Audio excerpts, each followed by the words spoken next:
할렐루야. 오늘 우리 주님의 크신 은혜와 사랑에 사랑하는 모든 여러분들과 함께 하시기를 주님의 이름으로 축원합니다. 사랑하는 여러분, 요한복음 19장 우리가 마지막에 있는 그 말씀들을 우리가 다 읽게 되었습니다. 이 요한복음 19장 여러분 말씀에 예수님께서 십자가를 지시고 다 이루었다라고 여러분 선포하시고 여러분 그 영혼이 떠나시니라 말씀에 기록을 한 후에 여러분 그 십자가 뒤에 있는 것들에 대해 일어난 사건에 대해서도 여러분 이 말씀이 우리에게 전해주고 있는 많은 여러분 이야기들이 있습니다. 이는 예수님께서 이제 그 모든 것을 감당하시고 이제 3일 뒤에 부활하셨다라고 바로 말씀하시는 것이 아니라 그 사이에도 여러 가지 일들이 있으면서 예수님의 그 십자가가 우리에게 주는 그 메시지들이 계속해서 이어지고 있음을, 그래서 예수님의 죽으심은, 운명하심은 단순한 운명이 아니라 바로 우리를 위한 구원의 사건이었고, 그 구원의 사건은 계속해서 그 주변에 있는 사람들을 움직이고 있었다라고 하는 것을 우리에게 알려주고 계십니다. 그래서 우리는 성경을 통해서 여인들이 이 부활의 날들을 준비하고 있었음을 여러분 우리가 말씀을 통해서 깨닫고, 또 오늘 본문 말씀 같은 경우에는 아리마대 요셉과 또 니고데모가 여러분 이렇게 그들이 그동안 어떻게 보면 소극적이었던 그런 신앙의 길에서 벗어나서 당당하게 자신이 누구임을 드러내게 되는 그런 사건들이 나타나는 것을 보게 됩니다. 오늘 본문 말씀을 보면서 어떻게 이와 같은 일들이 일어날 수 있었을까? 여러분 함께 말씀을 묵상을 해보기를 원합니다. 왜냐하면 여러분 오늘 말씀에도 기록이 되어져 있는 것처럼 여러분 이 니고데모라고 하는 사람은 여러분 예수님 앞에 당당하게 낮에 나와서 자신이 가지고 있는 신앙의 이 갈증, 신앙의 궁금증을 물을 수 있었던 사람이 아닙니다. 그런 밤에 나와서 여러분 아무도 보지 않는 그때에 예수님 앞에 조심스럽게 영생에 대하여 물었던 사람이 바로 이 니고데모이고요. 아리마대 요셉도 마찬가지, 그도 본래는 예수님의 제자였으나 자신을 밝히 드러내지 아니하였던 사람이었습니다. 그런데 여러분 어떤 일이 벌어졌습니까? 오늘 말씀을 통해서 보니까 이 아리마대 요셉이 빌라도에게 와가지고서 예수님의 그 시신을 달라 하는 것입니다. 여러분 그 아리마대 요셉이 그 시신을 달라고 하여서 여러분 예수님을 자기가 여러분 쓰려고 했던 그 동굴 안에다가 이 예수님의 그 시신을 모신다고 한다면 이제는 모든 사람들이 자기가 어떠한 생각과 어떠한 소신과 어떠한 신앙을 가지고 사는지 다 알 수밖에 없는 것이거든요. 자기를 밝히 드러내는 사건이 벌어지게 되는 것입니다. 여러분 또한 니고데모라고 하는 사람도 거기에서 침향을 준비하였더라 이렇게 기록이 되어져 있습니다. 여러분 침향이 근데 얼마나 준비했는가 봤더니 100리트라를 준비하였던 거예요.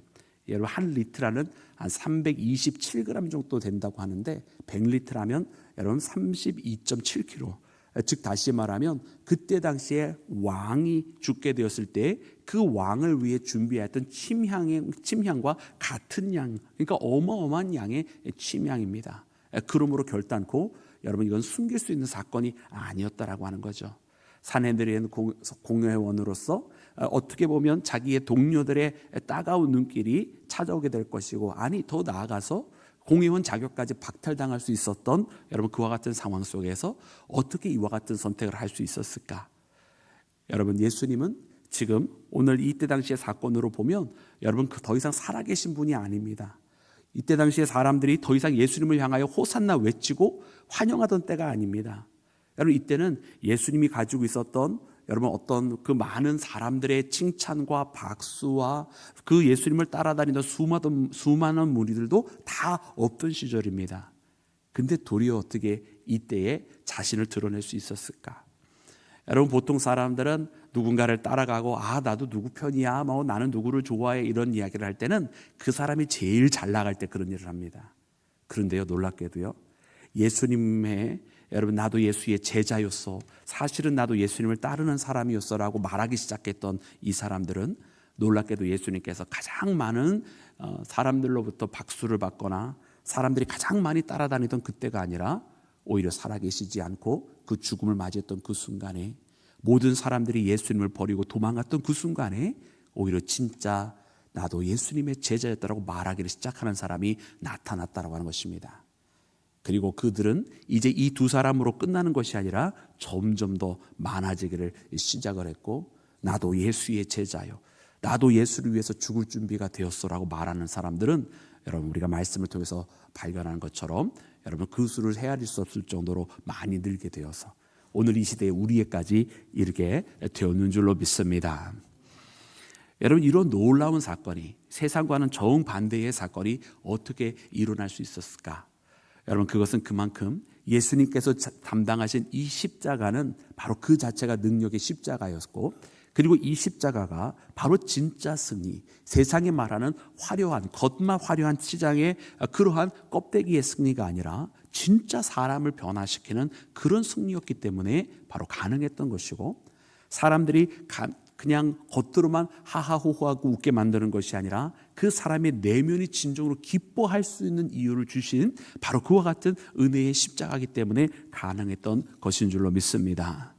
사람들이 얄팍한 이기적인 사랑을 할 때에 자신의 모든 것을 다 내어주신 그 사랑을 진정으로 베풀어 주신 것이 바로 예수님의 십자가였기 때문에 그 십자가를 바라보고 그 십자가를 경험한 사람들은 이에 가만히 있지 않고 드디어 그 심령이 바뀌어 변화되었고 세상을 두려워하지 않게 되었고 담대하게 자신의 믿음을 드러내며 나는 예수님의 사람이라 고백하게 되었다라고 하는 사실을 발견하는 나와 여러분이 되기를 주님의 이름으로 축원합니다.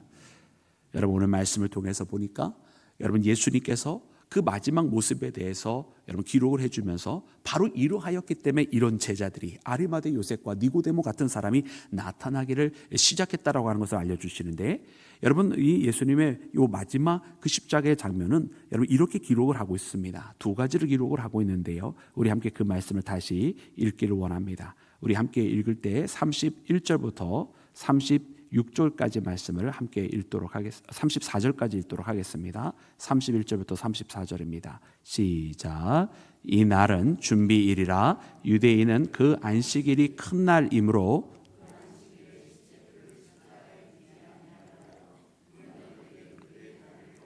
시체를 치워달라 하니 군인들이 가서 예수와 함께 못 박힌 첫째 사람과 또 그 다른 사람의 다리를 꺾고 예수께 이르러서는 이미 죽으신 것을 보고 다리를 꺾지 아니하고 그중 한 군인이 창으로 옆구리를 찌르니 곧 피와 물이 나오더라. 아멘, 아멘, 할렐루야. 여러분 말씀해 보니까 여러분 예수님께서 다른 두 죄인보다 먼저 운명하신 것을 기록을 하고 있습니다. 여러분 예수님의 좌우에는 다른 죄인들이 있었습니다. 그리고 그 죄인들은 이렇게 그 준비일이 되었을 때까지 아직 살아 있어서 안식일이 이르기 전에 유월절이 되기 전에 그 다리를 꺾어서 빨리 죽도록 만들었던 사건이 기록이 되어져 있는 거예요. 근데 그 중앙에 있었던 예수님을 보았더니 이미 예수님께서는 여러분 그 영혼이 떠나셨다 기록하신 것과 같이 이미 여러분 돌아가셔 계셨습니다. 그렇기 때문에 다리를 꺾어서 빨리 죽게 할 필요가 없었던 거죠. 그런데 이것은 단순한 우연이 아니라 말씀을 이루신 사건이라는 것입니다. 여러분 우리는 여러분 우리 출애굽기에 있는 말씀뿐만 아니라 시편에 있는 말씀을 통해서 여러분 오시는 그 메시아에 대해서 그 뼈를 상하지 않게 하였다라고 하는 말씀이 여러분 이루어진 것이고 우리가 출애굽기에 있는 말씀을 통해서는 유월절 어린 양에 대한 말씀이 이루어진 것입니다. 우리가 잘 아는 것처럼 유월절 어린 양은 그 뼈를 꺾어서 먹는 것이 아닙니다. 여러분 이 안식일 이 유월절에 예수님께서는 하나님의 어린 양이 되셔서 우리에게 화목제물로 드려진 하나님의 어떻게 보면은 우리를 위해서 드려진 바 되신 여러분 분이십니다. 그렇기 때문에 하나님의 어린 양으로서 여러분 그 어린 양을 취하는 방법은 뼈를 꺾지 않는 것이었는데 오늘 말씀에도 기록이 된 것처럼 그 뼈가 상하지 아니하였다라고 하는 것은 바로 이처럼 출애굽기 사건에서 나타나고 그 제사의 양식을 정하게 되었을 때 하나님께서 이미 예수 그리스도에 대한 메시아에 대한 구원자에 대한 예표를 여러분 그 구약 가운데 남겨두신 사건이었던 것입니다. 그리고 그 예표 그대로 예수님 앞에 이루어지게 되었던 것을 발견하는 나와 여러분이 되기를 주님의 이름으로 축원합니다. 여러분 그 어린 양이 그 뼈가 꺾이지 아니하였으면 여러분 그 어린 양을 취하는 데에 사실은 불편함이 있는 것입니다. 왜냐하면 그 뼈를 꺾어가면서 여러분 그 어린 양을 취할 때에 쉽게 먹을 수 있는 것이고 쉽게 취할 수 있는 것인데 유월절 어린 양만큼은 그렇게 하는 것이 아니라고 말씀을 해 주시는 거예요. 즉 다시 말하면 여러분 예수님의 이 십자가를 바라볼 때에 어떻게 보면 그 십자가의 길을 따라간다라고 하는 것은 여러분 불편한 일입니다. 나의 육신의 소욕을 내려놓아야 되는 것이고 내 마음의 욕심을 내려놔야 되는 것이고 나의 이기적인 심성을 내려놔야만 예수님을 영접하고 나아갈 수가 있습니다. 내 마음속에 있는 모든 것들 대신에 이제는 예수님의 성품을 닮아야 되는 것이고 나의 뜻을 따라 살아가는 것이 아니라 이제는 주님의 뜻에 따라 살아가야 하기 때문에 그러합니다. 그래서 진정으로 사도 바울이 고백하였던 것처럼 이제 나는 죽고 예수로 살아가는 그 길을 선택하는 것, 어떻게 보면 불편한 일이겠지요. 그러나 사랑하는 여러분, 그렇게 예수님으로 말미암아 살아갈 때에 우리가 진정으로 생명을 얻는 길이고 어떻게 보면 그 진정한 생명이야말로 우리가 정말로 감당해야 될, 기꺼이 감당해야 될 거룩한 불편함이라고 하는 사실을 깨닫는 나와 여러분이 되기를 주의 이름으로 축원합니다.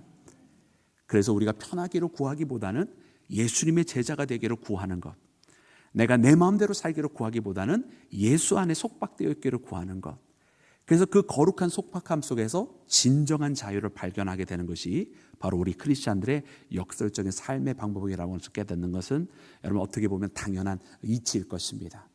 그래 오늘 이 말씀을 붙들며 나아갈 때 우리도 다시 한번 우리에게 하나님의 어린 양으로서 찾아오신, 그래서 그 뼈를 상하지 않고 우리가 하나님의 어린 양 대신 예수님을 영접해야 된다고, 내 마음대로 내 편의대로 변형시키고 내 마음대로 내가 믿고 싶은 부분만 취하는 그런 어리석은 자녀들이 아니라 온전히 주 예수 그리스도의 모든 것을 영접하는 나와 여러분이 되기를 주님의 이름으로 축원합니다.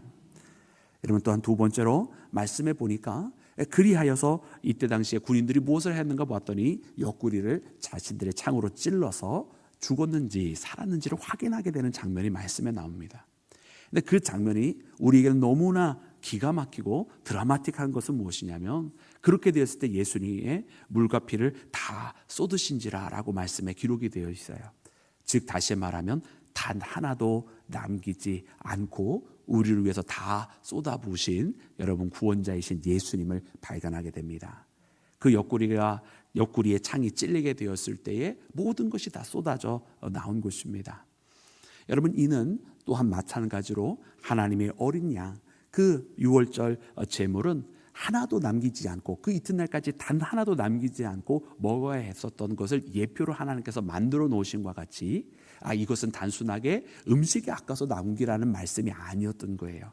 바로 그 어린 양은 이처럼 모든 것을 우리에게 주신 것이다라고 하는 것을 예표로서 삼게 하시기 위한 것이었음을 바로 예수님의 이 십자가를 통해서 깨닫게 됩니다. 여러분 예수님은 그렇게 갈보리 동산에서 우리를 위해 모든 것을 주셨습니다. 근데 이것은 그때만 주신 것이 아니라 지금도 여전히 우리를 위해서 모든 것을 다 쏟아 부어주시는 사랑을 베풀고 계시는 줄로 믿습니다. 주님은 지금도 우리를 위해 더 주시기를 원하시고 다 주시기를 원하십니다.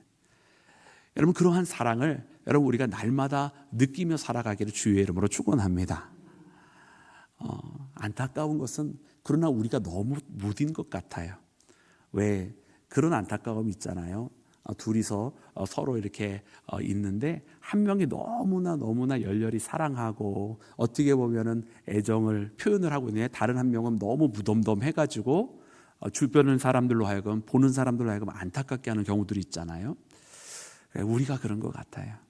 하나님께서 우리를 이렇게 사랑하신다고, 이렇게 끝까지 모든 것을 다 너희를 위해서 주노라고 사랑하신다고 말씀하시는데 우리는 그 사랑을 아는 건지 모르는 건지 그렇게 우리가 하나님 앞에 무덤덤하게 반응할 때가 참 많은 것 같아요. 여러분 우리는 이제 그렇게 살아가지 않기를 원합니다. 하나님의 그 사랑을 우리가 안다면 여러분 우리도 하나님 앞에 응답하는 사랑, 이제 하나님의 그 사랑에 우리를 위하여 물과 피를 다 쏟아주신 그 사랑에 주님 나도 주님 앞에 모든 것을 드립니다 하면서 여러분 우리의 마음과 우리의 삶과 우리의 인생의 발걸음과 목적까지도 다 주님 앞에 막 드리는 나와 여러분이 되기를 주의 이름으로 축원합니다. 우리를 이 세상에 그 어떤 것보다도 가장 귀하게 여겨주신 그 하나님 앞에 우리도 우리의 하나님이 우리의 모든 것 되신다고 고백하며 나아가는 그런 믿음의 발걸음 옮기기를 주의 이름으로 축원합니다.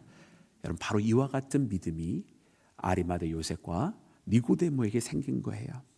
그래서 예전에는 다른 것이 더 중요했기 때문에 낮에 찾아오지 못하고 밤에 찾아오고 사람들에게 드러내지 못하고 자기의 제자들을 숨겼던 이 사람들이 오히려 예수님께서 돌아가신 후에 그 사랑과 그 은혜가 무엇인지를 깨닫고 나도 예수의 제자요라고 하며 나타나기를 시작했던 것입니다.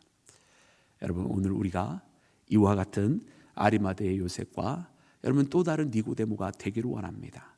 그래서 예수님의 그 십자가의 의미를 진정으로 깨닫고 주님을 향한 그 사랑의 고백을 숨기는 자가 아니라 분명하게 드러내며 예수님의 제자임을 나타내는, 그래서 예수님의 십자가가 정말로 능력이 있음을 우리를 통해서 드러나는 그런 놀라운 삶의 길이 일어나기를 주님의 이름으로 축원합니다.